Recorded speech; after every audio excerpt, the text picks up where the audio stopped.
This is a presentation of NorthEast Streaming Sports.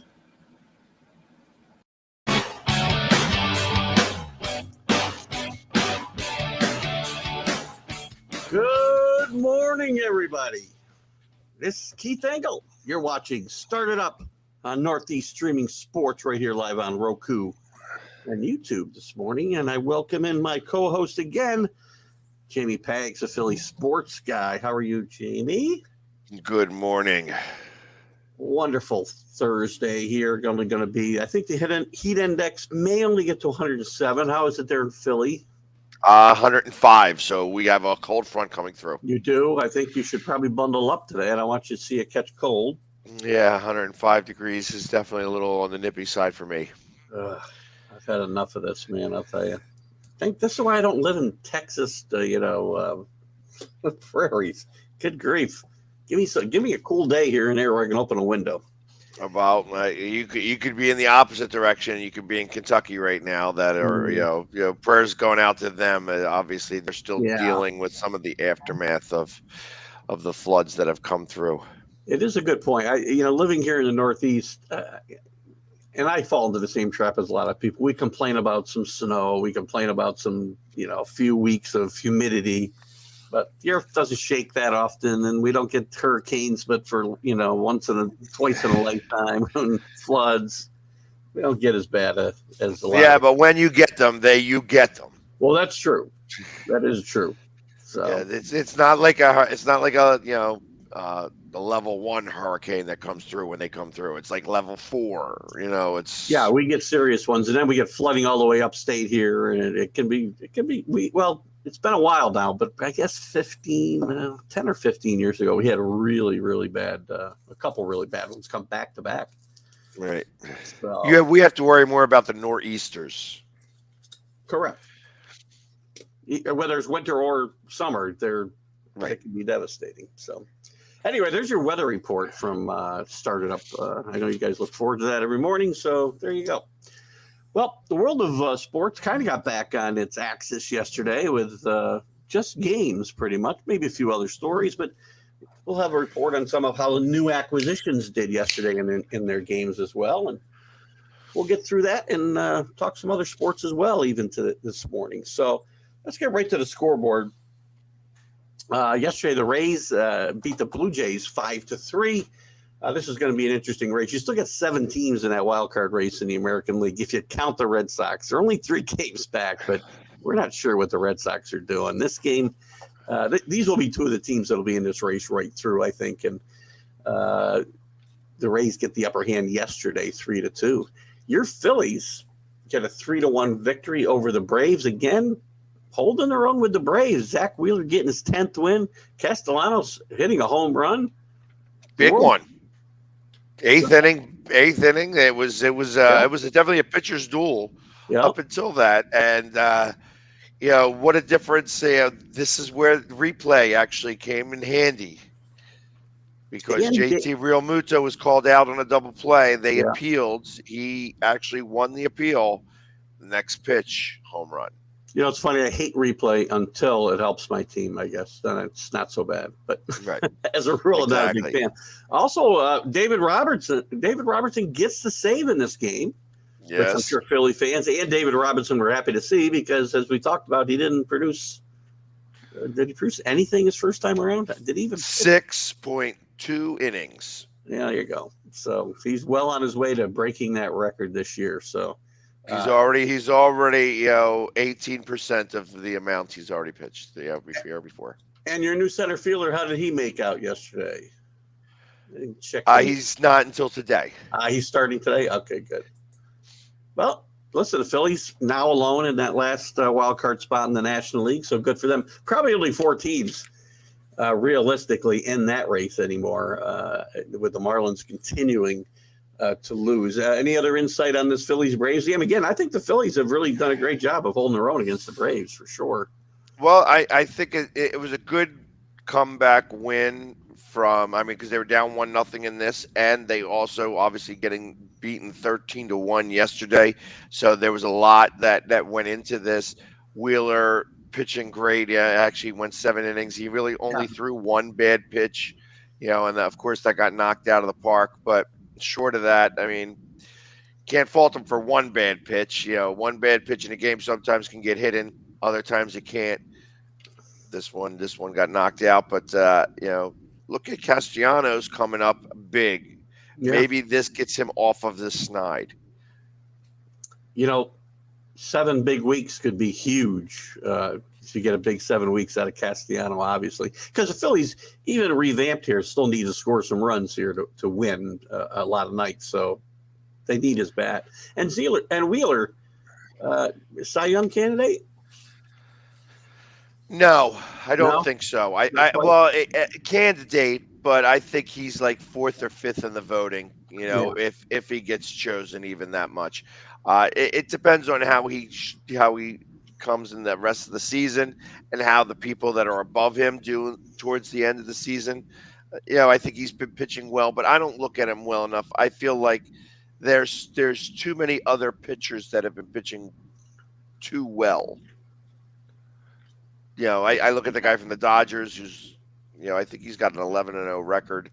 Then you have Quintara from the Marlins. Yeah, we'll talk about him in a second. Probably quietly has become the best pitcher in baseball in my mind, but you don't hear much about him unless it's on this show. Right. And then you have DeGrom, who came back, pitched really well in the 5 innings, and then, of course, they lost that game because that's what the Mets do when DeGrom pitches. Listen, if he pitches lights out for 6 games, they may just give him to Cy Young because, he's gotten it before with like 8 wins, didn't he, I think, one year? Something like that. Yeah. Well, elsewhere, the Yankees get pounded yesterday. Garrett Cole gives up 3 home runs, doesn't pitch a very ineffective 5 innings, and the Yankees get to see the guy they missed out on, Louis Castillo, up front early, and the Mariners handily beat the Yankees 7-3 yesterday. Really, Yankees were never in this game, and this is 2 out of 3 now. The Mariners beat the Yankees in this series, and another new thing to just plant in the Yankees' brain come playoff time. Now we got the Mariners and the Astros in our heads, so. I like the Yankees acquisitions. The Bader one still scratches my head, makes me scratch my head a little bit. But, the Yankees don't need 4 starters in the playoffs, so maybe it makes sense. And he'll be able to play mid-September, so he can bring something. He's got some speed and great defense. He's a Gold Glove center fielder. So, hey, but you want to know something? Yeah, Joey Gallo didn't strike out. Thank you for bringing that up. I didn't even have to look to see what he did this morning. Unless he played with the Dodgers, which I don't think he played yesterday. So he's a Dodgers problem now. And he did not play yesterday. I checked already for you. Thank you. Thank you. And the Joey Gallo update for all Yankees fans. I'm telling you, it's funny. Alan Perellis is going to have to find a new thing to bust my chops about. He can tell me about the prospects, I guess, but he can't talk about what Joey Gallo did. Thank God. Talking about Gallo for just a second and kind of reverting back to the trade deadline, I'm still shocked that he went to the Dodgers. They got a fairly decent prospect for him. He may never amount to anything, but he's a pretty good shot in the dark. How does a team like the Brewers not take a shot at Joey Gallo, somebody who really needs offense, not the Dodgers? It's really weird. I think that you understand that. Why take a flyer on a guy who's got the most strikeouts in the league? Just about. Yeah.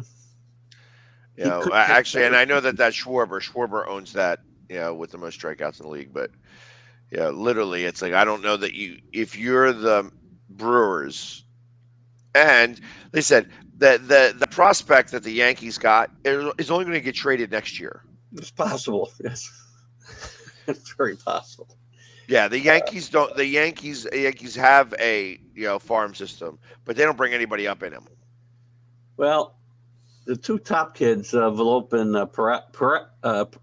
Peraza, are definitely guys they don't want to get rid of. They've managed to hold on to them the last 2 times they made trades, for big trades. Gallo and Montas. So they haven't had to give up any of the major chips. Although the guys they've given up, who they thought were not going to be big producers. Some of them are producing in the major leagues already for the Rangers. So, well, it's interesting though because I was listening to ESPN at night, driving home from my living room, and where I was listening to them the other day, where they're saying, there isn't really anybody that the Yankees have given up that you say, wow, the Yankees really missed out on this guy.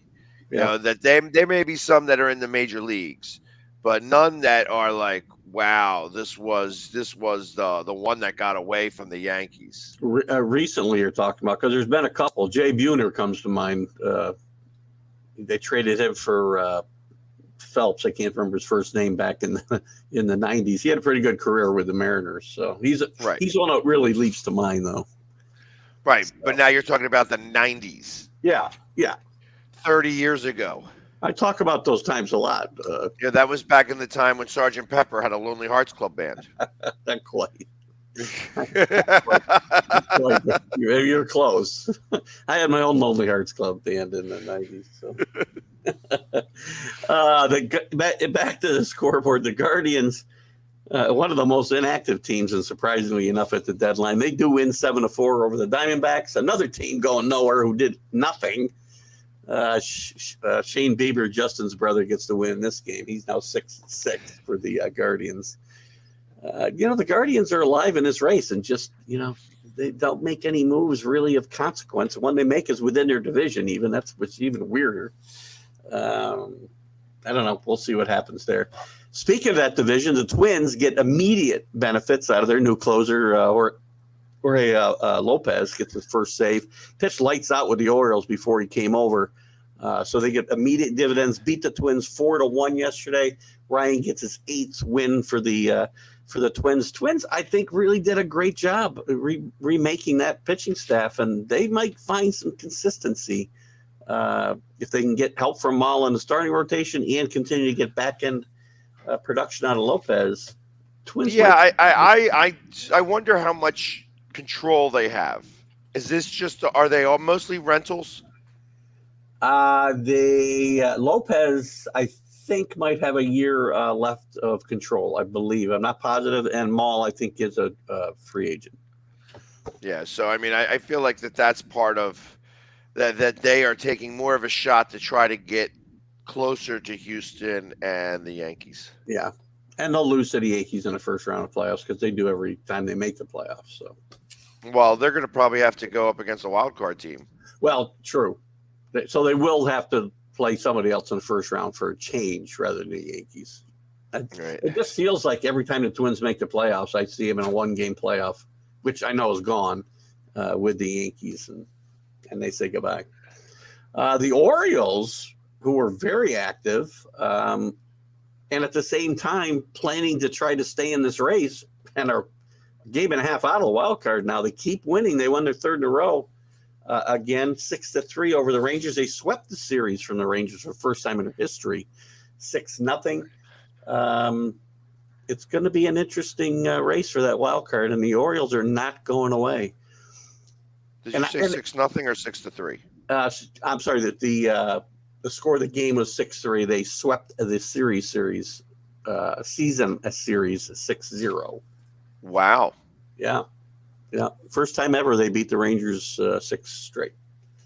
The Red Sox, who may have I don't know what the Red Sox are doing. I think they have they may not have a good vision of where they actually sit right now.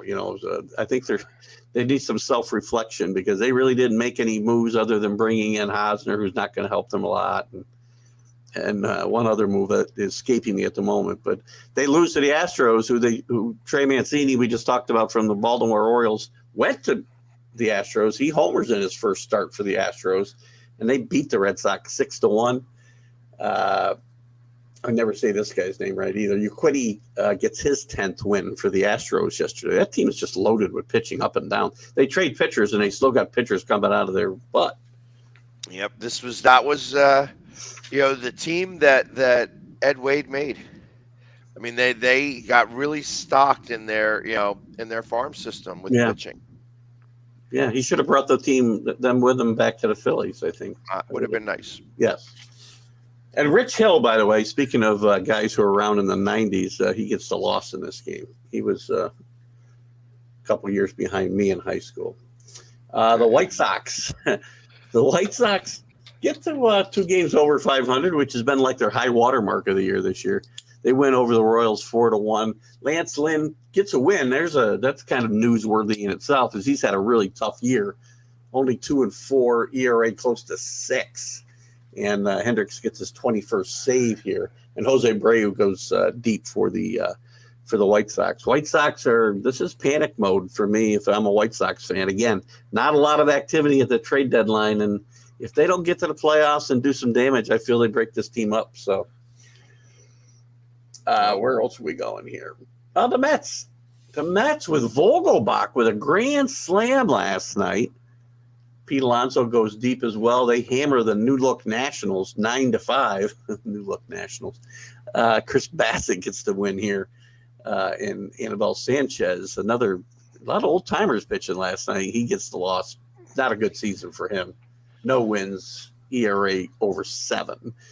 The Mets they just keep on winning. I'm not excited. I don't think Met fans are terribly excited about their trade deadline. It's not that I expected a whole lot more because they want to protect their prospects. It's going to be a matter where they got enough to hold off the Braves. And if the Braves keep playing the Phillies, maybe they do. Well, let's face it. It was the Nationals. They have a series with the Braves right now. Let's see how this happens. This is a good big weekend. 4 games set.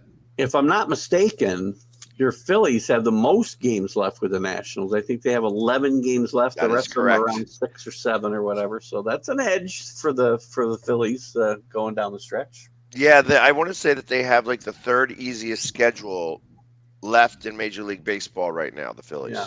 Sounds well with those 11. That goes a long way towards that number for sure. The Marlins, who I mentioned earlier, they do come back with a win. As we mentioned, Sandy Alcantara, who I think has quietly become the best pitcher in baseball, gets his 10th win, and they shut out the Reds 3-0. The Reds, another team that are fielding kind of a beer league softball team similar to the Nationals for the remainder of this year.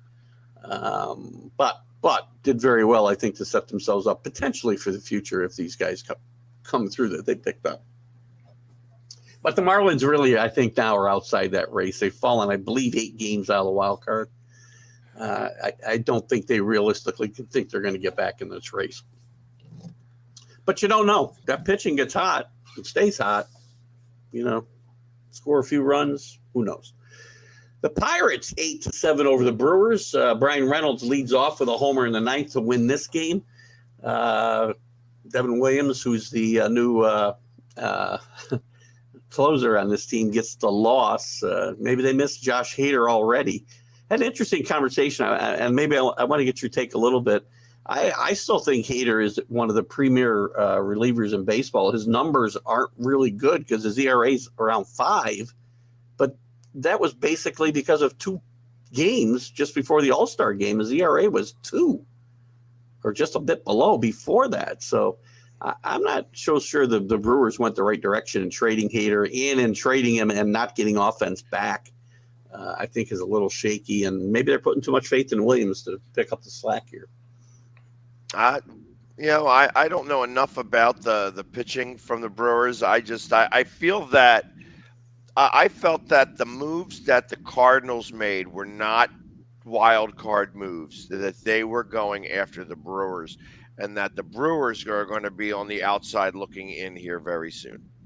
Yeah, well, the winner here, the loser of this division, well, even the winner of this division actually will probably be playing in the wild card round, I would think. Both teams will be. So I don't know if they can match up with each other. I don't know if there's the rules against that in the first round or if it's strictly by the records. I can't answer that question either. It's actually I know that before that they wouldn't allow that to happen, not for the 1 game. So that for the 3 game they may. Right. Where else would we go here? We had to pay to go to the game of the day. The Athletics beat the Athletics 3-1. The Athletics beat the Athletics. Yeah. The Athletics beat the Angels. Did I say the Athletics beat the Athletics? Good grief. Yes, they did. Well, the Angels look like the Athletics, so the Athletics beat the Angels. Sorry. Ohtani gets the loss in this game. Murphy gets 3 RBIs off him, which is kind of like me getting 3 RBIs off of Ohtani, actually. But Murphy's not a bad player. I shouldn't rip him that way. The Rockies get pounded by the Padres and 9-1, and actually some good results for their newbies yesterday as Drury hits a grand slam. Soto, where's Soto? Soto goes 1 for 3 with a couple of walks in this game, scores a run. What did Bell do? Bell, he didn't get anything, but he did get 2 runs, so 2 walks and 2 runs. That's kind of his game too. So the new look Padres, still without Fernando Tatis Jr., who will be back sooner than later, start off very, very well. Unfortunately for them, the Dodgers also win 3-0 over the Giants, and Urias wins his 8th straight to go to 11-6. One of those great Dodger pitchers you were talking about earlier. It's going to be a very interesting series. Yeah. If everything holds serve, that means that the Padres are going to go up against the world champion Braves right now. You know what I mean? That would be a very interesting series. I think that the National League playoffs really, to me, it's funny. The American League just feels like we're just waiting for the Astros and Yankees to play. That's what it feels like. Whether that happens or not, I don't know. But in the National League, it's very interesting between the Braves, the Dodgers, and the Padres. Now, where they're going to end up here, and any of those matchups are going to be very interesting to watch. Yeah, because I'm excited. If the Brewers were to make it, we've actually done very well against the Brewers. Yeah, and I the other thing is that if we beat that series, we've done very well against the Dodgers. So I mean, now that we've got a 4th starter, really. I'm more interested to see how we're going to fare. Yeah. When it comes to the Padres, all these moves were great. Pick up Hader for the bullpen, I still think is a good move. They traded their basically closer for closer with Rogers going to the Brewers. But I still worry about that pitching. Outside of Musgrove, the rest of the starters are very inconsistent. Nice start out of Darvish the other night, but him and Snell are just too up and down. And the back end of that rotation, that's what would worry me in a short series with this team. Do they have enough starting pitching to really compete with the Dodgers and the Braves, who both have really good pitching? So time will tell. It's going to be fun to watch. And the Cubs and Cardinals get rained out yesterday, or at least it was postponed. I assumed it was rained out. Could have been heated out, I suppose, in St. Louis. That's a place that always got to about 140 degrees on the field in these types of days during the summer. Right. So we talked a little bit about that. We talked pretty much about the standings. Let's look quick. Is there any other news stories of note? The Dodgers are going to honor Vin Scully with a VIN uniform patch on their uniforms, obviously, for the rest of the season. DeGrom comes out of his first start the other night, where he looked very good, as you said, and the Mets don't score any runs, but he felt good. No ill effects remaining from that start, which is very good. The Brewers designate for assignment newly acquired pitcher Lamont and catcher Severino. So I thought Lamont might have been one of the guys that the Brewers wanted here and a potential sleeper, because he's had some decent stretches with the Padres over the last couple of years, but they DFA him. And something we hadn't thought about yesterday when we talked about Merrifield getting traded to Toronto, he's got a Vax decision to make. We talked about Benintendi with the Yankees. Here's a guy who's going to Toronto, and he's got a decision to make. Toronto, that makes that trade even more interesting when you think about it. If they don't have some kind of agreement that he's going to get himself vaccinated, he's not going to play a whole lot of games here in August and September. Right. So maybe that was the purpose, just to get him off of any other roster. That's entirely possible. You keep him away from the Yankees or Toronto, I suppose. Tampa Bay, 2 teams that probably would have. Yankees, I know, had some interest in him. And they very well might have gotten him instead of Bader if it had gone a different way. So good call there. Anything else in baseball you see, Pags? I tell you, the only thing that I see is that they made a story here that the Pirates owner posed for a picture with a fan. The fan has a shirt on that says "Sell the team." That's awesome. Did anybody look at the shirt before they stamped the picture? I don't know, but when you look at this picture, it's a funny looking picture just because they kind of look like father son. I mean, just because of the way that it sets, but I mean it's. I mean, he's like look at it. I'm gonna see if I can show you this. oh, I'd love to see it. It's not. Yeah, I'm losing in you. There you go. Oh, that's kind of cool. I mean, you might as well be wearing "I'm with stupid." I mean, that's exactly it. He goes and looks at it. He goes, "Oh yeah, how about that?" And he takes the picture. That's awesome. Oh God, you gotta love these guys. Sometimes they're just so clueless. Never a dull moment in Pittsburgh. You know, it's funny they made that stadium, and of course they lessened payroll, and you know that's what they get. It's a beautiful ballpark. I don't know if have you been there? I have been there. In fact, I haven't been there to watch the Phillies, play. I watched the Pirates and the Cardinals when I went there the one time.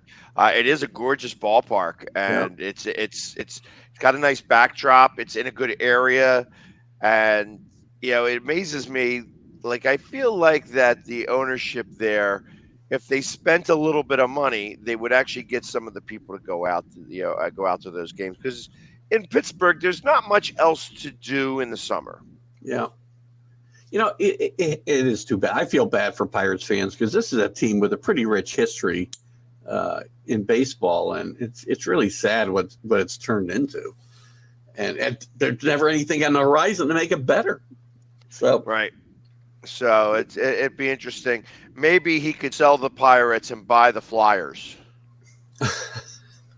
Not that I ever want anybody from Pittsburgh to come to Philly, but anything is better than Comcast at the moment. I hear you. All right, why don't we take a quick break? We'll come back with some couple big stories in the NFL that we'll talk about, and some other stuff. We'll be right back right after these messages.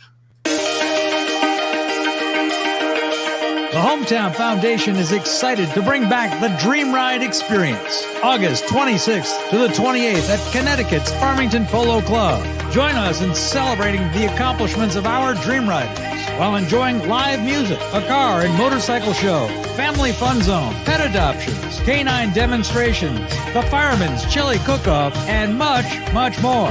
Get your tickets today. You can see right now, without LeBron, Lakers are struggling.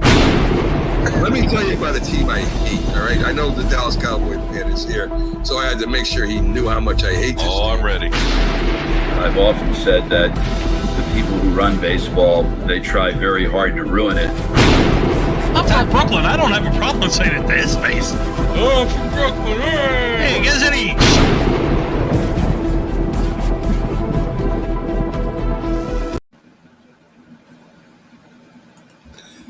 This is a presentation of NorthEast Streaming Sports.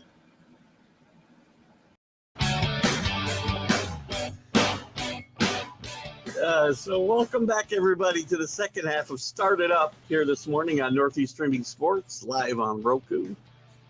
I'm here with a Philly sports guy, Jamie Pags. Good morning again. I may have come up with a definitive answer of what Sal's saying. I think he gets cut off. I think he's saying, isn't he? And it gets cut off. I've listened to this now. You've made me just, I can't stop listening to this clip, and I'm trying to figure it out. I feel like he's saying, isn't he? And it just gets cut off. But he says it really fast. You don't think so? No. It's definitely, I've heard that saying before. All right. And I don't know what it means. I'd have to Google it to see, because Google would know, if you Google it and you do the volume and is it each, you know what I mean? And I got it. We might have to get Sal on the show just to explain himself. Just the one time, be like, hey, Yeah. Sal, you got to come on because all of our listeners need to know what it is you're saying as we listen to this advertising every day. We need 30 seconds. That's all we need. We don't need much time because I'm not Maybe sleeping. actually he would be an interesting guy to talk to about what's going on with the Yankees.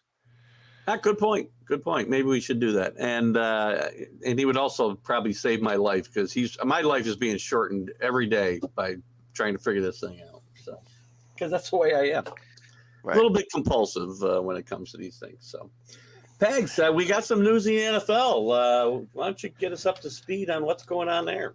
Yeah, I feel like that there was a story that we needed to talk about yesterday that we never really brought up. But as I'm trying to go backwards, I have to go back because there's a lot of stories that happened yesterday. Patrick from the Broncos is going to be out for this season with an ACL. This is, there's been a lot of talk that most of these teams are doing more glorified walkthroughs rather than doing hitting. And Yeah. I think this is part of the reason why they would rather, if you're going to get hit and get out, maybe it's better to do it at a game because at that point, at least you're getting something from your team instead of losing somebody in practice. Malik Willis is actually doing very well over there and is making it more of a competition with Tannehill than maybe Tannehill even wants. Well, Robert Butler might have his finger on the pulse there in a few weeks when we see where that progresses. Humphreys signs a 3-year extension for $66.8 million. So he's going to be there with the Cardinals for at least a few more years. There was a Bell. Bell went to the Cowboys. Is that what I remember seeing that? Everybody was talking about that yesterday. Where's that at? I know I saw it as Barr, not Bell, Barr. Yeah, right. Signed a 1-year contract with the Cowboys that they're still continuing to look for some help. Hollywood Brown stepping on the gas a little too fast. Criminal speeding. Yeah. Not just regular speeding, criminal. Get your foot off the gas. It's against the law. Isn't it all criminal? And then of course the biggest news that the NFL is saying, no, Deshaun, 6 games is not enough. We're going to go after more. And I know that the NFL once a year, and Roger Goodell is going to be hearing this. I got to imagine, I have to imagine that he's going to hear it specifically, that he's not going to designate someone to be the judge and jury here. And I feel like that he has to be the one that listens to this, and that he really needs to be smart with the way that he goes about this. This is going to really create a stir in a big, big way. And there's a piece of me that believes that if he does go for the year and the NFLPA decides that they want to appeal that it's going to get ugly. And really, I don't know that it's good for the NFLPA either. Because this football, you watch the players. You're not watching the executives. You're not watching the owners. And there's a piece of me that says, okay, let's try to get rid of this and get this over with. But there's another piece of me that says, that a good 40% of your audience is women, and that you have to finally start to do things that show that you care about some of your audience. So it's going to be an interesting. This is going to be marred all the way around. I don't know that there's a good answer here. Like I said, I think that if my case, I think you do a retroactive, kind of what we were talking about offline, where you do retroactive. He didn't play last year, so I would do 25 games, starting from the beginning of last year where he did not play, and that you forfeit the money from all of those games. That would be what I would do. I think that the fine here, make it an unprecedented fine. He's getting a lot of money. At $23 million, wouldn't be the biggest deal in the world for him to get fined that. That would be actually, 10% of his contract. but that's finding him all the money from last year. You set the precedent that you actually suspended him for 25 games, which would mean that he would be out for just under half of the season this year. The fine is really the bigger thing. And I don't believe that the NFLPA would have a leg to stand on with that type of ruling. Now, of course, that's why they don't pay me the big bucks. Yeah, they wouldn't have a leg to stand on, but they'd almost have to protect their player. But then they risk losing that public relations battle big time, no matter what happens here. Another round of appeals is not going to be good after the NFL appeal here. And he can continue to practice until this. Well, I don't know. Is he? Well, he's allowed to practice anyway up until the week 1 of the season. Oh, then he would have to move. When they go to the 53-man roster is exactly when he would have to be then under suspension, for the first week of the season up until whenever it's over. And when did okay, I'm sorry, go ahead. I'm sorry, that's great. And when did the NFL start? Roger Goodell used to make these decisions himself. This went directly to courts. Yeah, I don't know why that they did it that way, but I mean they wanted to see what the courts would say first, I guess, and then very odd. The whole thing is very odd, and it just carries on. It's going to be a blemish on this entire season if we don't just put him out for a year, be done with it, and let's start again. So, and this is the other thing that really confuses me, as the other big news that did come out yesterday. Like I said, I remember that there was a story that needed to come out yesterday that did not, that the NFL suspended the owner of the Dolphins and take away draft picks and fined them a bunch of money. Yeah, for everything that's going on. And now, I mean, obviously, I think that there should have been some stuff coming down. But first off, how do you suspend an owner? He's not allowed to go to the games. Is that what that is? He's not allowed to be in the stadium during these times? If it's similar, I mean, it happened in Major League Baseball with George Steinbrenner back in the 90s. Actually, it was good for the Yankees because they were able to rebuild an organization that he had torn down. And he was not able to be around the stadium at games, have anything to do with team meetings. He could not be in contact with the team. Now, I'm sure he was in some form, but basically Gene Michael and Buck Showalter ran the team during that time, and it can be done.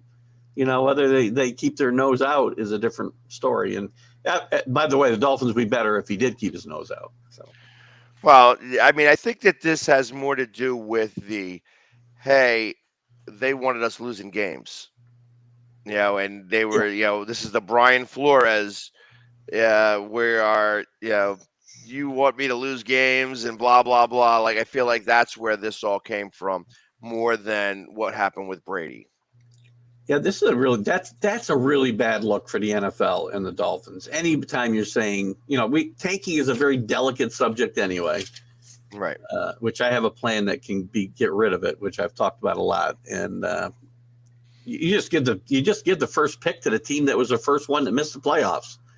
That's what you do, and then go backwards from there. Nobody will tank then.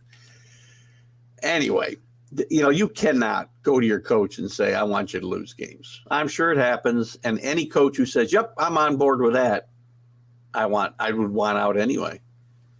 And you're right. I think this is more about, they've lumped it all together to be about the Brady and Peyton tampering and the Flores situation. But I agree, this is more about Flores than anything else. Well, and it's interesting because Dolphins fans look at this as, oh, well, if this was Robert Kraft, they wouldn't be doing this. And if this was this, and I'm like, yeah, I don't know that Robert Kraft was just in the wrong place at the wrong time. He wasn't really even accused of doing anything wrong. He just happened to be at the wrong place at the wrong time.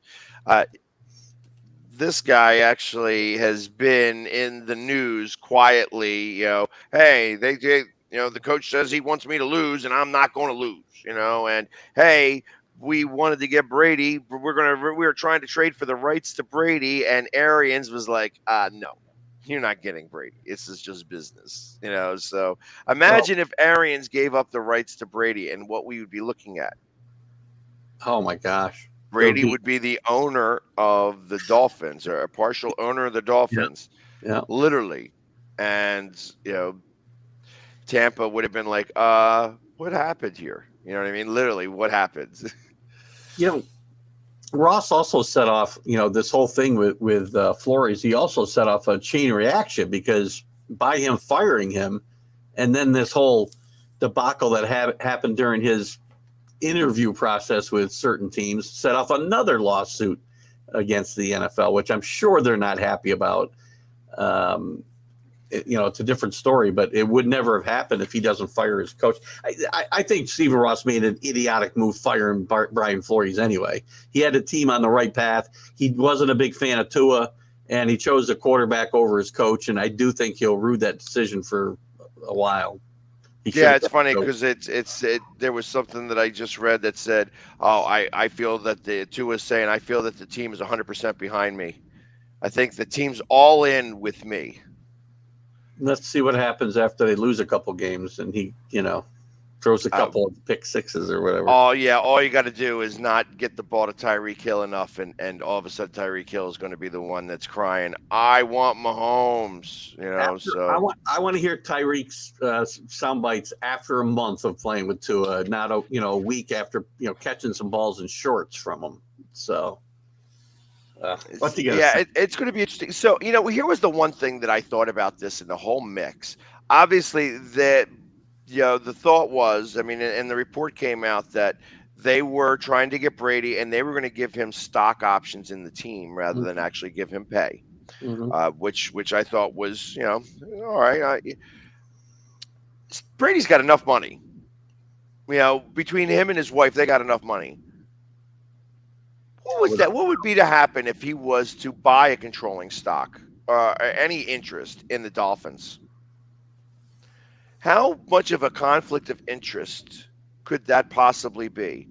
And could you, because you have ownership in another team, force your way onto that team?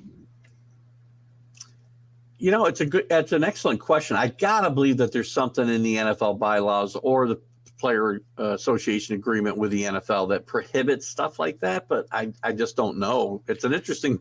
That would be a very interesting loophole. Like, that was the one thing that came out of this that I thought. Like, obviously, when I think about players that start to own teams because they can't really afford to pay them like they can, like Mario Lemieux, the Penguins couldn't afford to pay him, so they just gave him the team.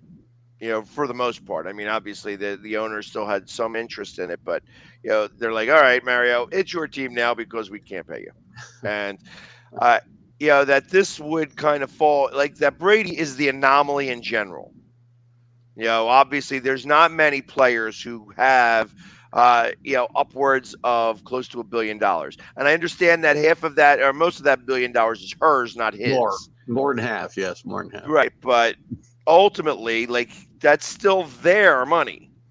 Bunchin Brady is what her name is. Mm-hmm. So last I checked, they have money. That he would still be entitled to half if he got divorced. That's what they're legally residents in, I suppose. And that if he wanted to invest $200 million to Tampa, into Miami, that he would have there like a good percentage interest in that team. And by doing that, is that allow him, like, is that a conflict of interest? Like, how do you play against the Miami Dolphins that game?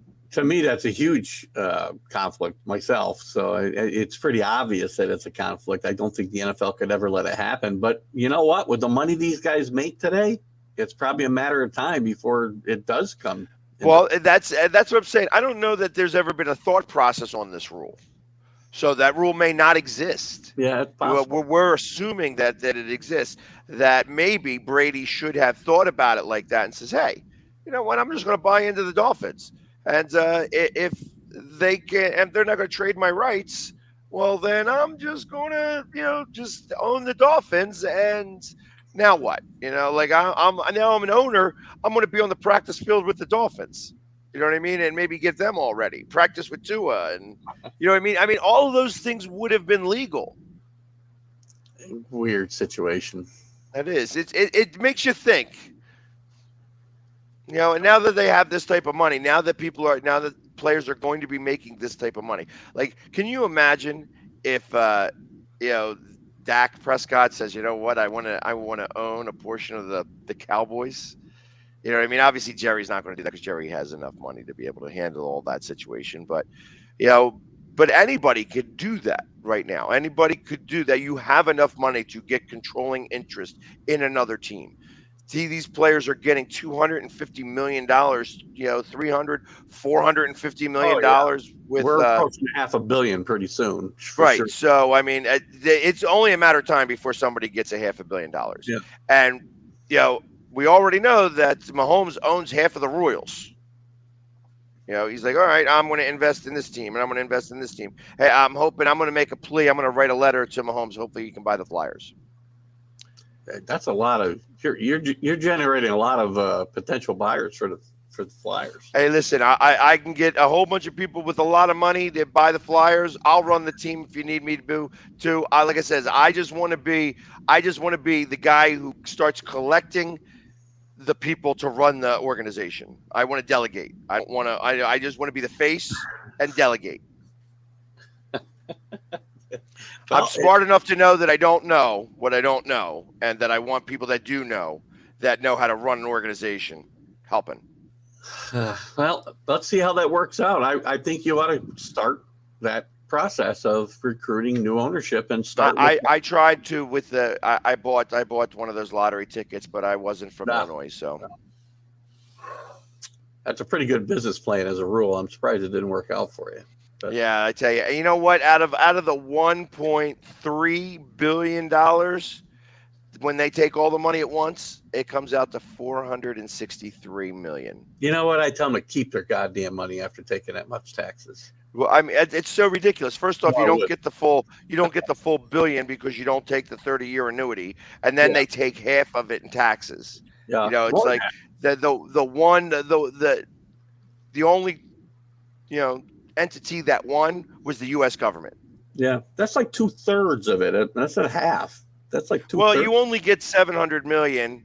That's what it was. It was like just under $750 million, and then they take literally 45% of it. So out of the $1.3 billion, you only get $463 million. Well, I'd find a way to get by on that, I guess. Yeah, it would take the fight out of me too. You might have to downsize there, but I mean, you could probably do it. This would no longer be this gorgeous house. No. It would be palm trees, and I would fly in every day from Bora Bora. You know what I mean? It's just like that's to go see every Philadelphia game. I'd probably have a different house than this. That piano would get bigger. I'd like to see that. We'd have to get a bigger screen here. Exactly. Oh gosh. One story. There's an NFL story I want to touch on with you because it affects your Eagles a bit because it's in the NFC East. The Cowboys, you got some serious wide receiver issues with James Washington going down. I think C.J. Lamb and Brown are the only guys who have ever caught a regular season pass that's on the roster, and they've said they're not going to chase guys like Odell Beckham or Emmanuel Sanders. At least at the moment, he wants to incentivize the young guys on a team. Jerry Jones does to kind of fill these spots. I mean, I think the Cowboys are in trouble here. What are your thoughts? I agree. That this is going to force them to rely more on Zeke. Yeah, and I don't know that Zeke is able to handle that load. That's where he played mostly hurt last year. I feel that out of the running backs that they have, that he's the second best running back. I think that Pollard has more explosiveness. He can turn on a dime, and that he's the better of the two backs. However, Zeke has got the name. Zeke is not that old either. Zeke is only 29 years old, so it's not like he hasn't hit the 30. He hasn't hit the 30 mark, but. It's going to rely a lot more on their running game, and I just don't know. Everybody's saying, I was doing a show yesterday with Jim Jeffcoat and Byron Williams, who is really a Cowboys fan. It became more of the Cowboys show. I had to jump on the show to kind of tell them that listen, that you guys are wrong, that the Eagles are going to win the division. Where I came out of nowhere was like, here I am. Yeah, I'm here to tell you that the Eagles are better. Well, didn't Byron play with the Eagles as well as the Giants? No, he never actually played a game. Okay, well, but he wasn't a Cowboy. On the team for a minute. Yeah, but no, he grew up a Cowboys fan. So he was from Dallas. So he's from Dallas, and that's why he's all a big Cowboys fan. And they were both trying to get on me that the Cowboys were going to do better, and I'm like, no. The Eagles lines are better in general, both on the offensive and defensive line. But they both believe that the Cowboys still have a shot, and that CeeDee Lamb is going to be the best receiver in the division. I don't know. There's some good receivers in that division who will play on your team. 2 of them, A.J. Brown and Devonta Smith, and I don't think CeeDee Lamb has got it like that. And I think that that out of the offensive line, I don't remember. I feel like Dallas lost somebody on their offensive line. I mean, I don't know because I'm not in tune with everything that Dallas does. But I feel like that they took a step back in a couple of different ways on that defense and on the offensive line. Obviously at receiver, you have Cooper gone now and playing with Booty Hole. So yeah, I don't know. I don't think that the Cowboys are as good as everybody thinks that they are. I know that they are still the sexy pick to win the division, but I just don't see it. I don't either. But I'm still, and maybe it goes to my time on the NFC East show, but I'm partial to the Redskins. The team formerly known as the Redskins, being a very sneaky pick there this year. I don't know why. I'd love to believe that. I think that that the drama that happens that follows around that team is too much to overcome. Yeah. That might be that could be the thing that undermines them this year. The whole Daniel Snyder and that other nonsense following the team around. Good point. Where else? I guess speaking of Dallas, I'll move to a little bit of college football news. The Big 12 title game is staying in Dallas at the AT&T Stadium through 2025. This was a big move that they made back in when they first expanded, I think in 2011, and then they had a brief respite where they didn't play there, and it moved back in 2017. I want to say they thought playing this game in this arena was going to give it more spotlight and help the teams get to the college football playoff. Hasn't really helped. Oklahoma's been there once, but Big 12 for now at least, while Oklahoma and Texas are still there, will remain in that stadium. It'll be interesting to see what happens after Oklahoma and Texas are both gone. If Jerry Jones even wants that game in his stadium. Be very interesting to see. Some other news all off the field, obviously. Senators Tommy Tuberville, former NCAA coach at Cincinnati and Auburn, I think Texas Tech possibly, and Senator Joe Manchin are working on a bill with the SEC alone, on a bill to tackle the NIL problem and get some real rules and regulations in place here, so it isn't the wild, wild west that it's become and the slippery slope. And that's the NCAA doing this? This is actually Congress themselves, the senators working with the SEC in tandem on a bill to tackle Interesting that they're working with the SEC, not the NCAA. Yeah. That's where I thought that the NCAA was going to be able to hold some power, is that they were going to be the ones. The fact that they're working with the SEC is more writing on the wall that the NCAA as a whole may wind up dissolving in the midst of this. I would not be surprised. And there'll be a trickle-down effect to some other conferences individually probably. But it should be the NCAA that's involved in this, and you're right, this doesn't bode well. Now, speaking of the NCAA, their board of directors has now delayed a vote on another problem the NCAA has, and that's the transfer reform package. When you couple the NIL with the transfer portal and really the lack of regulation there, these kids are free agents basically every year and can go someplace else for more money. And the whole thing, probably these two problems should be worked on in tandem, and maybe not be separate issues. But, look at the NCAA is a quagmire right now. Still, look at it. They want to be the second most popular sport in the land, and they're not far from it, to be honest with you. But things like this have got to be fixed, or there may not be college football. It'll just be a minor league for the NFL before long. Well, that's what I'm beginning to believe, that once you have the NIL and stuff like this is going to open the door more for the USFL, I believe, to really start to take some of these players right out of high school rather than college. That you're going to start seeing them draft these players out of high school, and that they are going to, maybe it's worth it for them to expand their rosters to 65 and take on more of these younger players and have them start cultivating them through that way, so that they get to the age of 20 before they can go into the NFL draft, because the NFL draft does have an age limit.